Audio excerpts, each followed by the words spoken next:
So recently I got this product from China, and let's see what is inside. Okay, it came in this plastic probably to protect it. Okay, so this is how it looks. Okay, this is how it looks. Now I'm going to open it so that we can see what is inside. So this came with an empty container, as you can see, probably to fill up the air freshener, the liquid air freshener.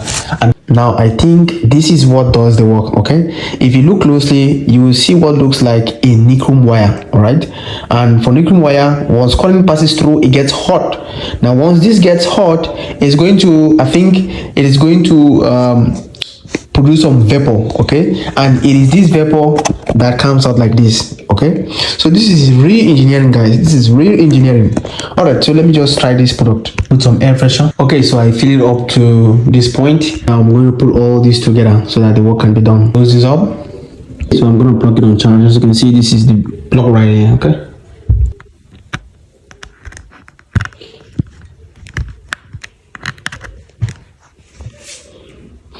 so this is connected, and I tap this button and put on the light, and then we see how it's gonna look. Put on the light, and guys, this is magic, eh?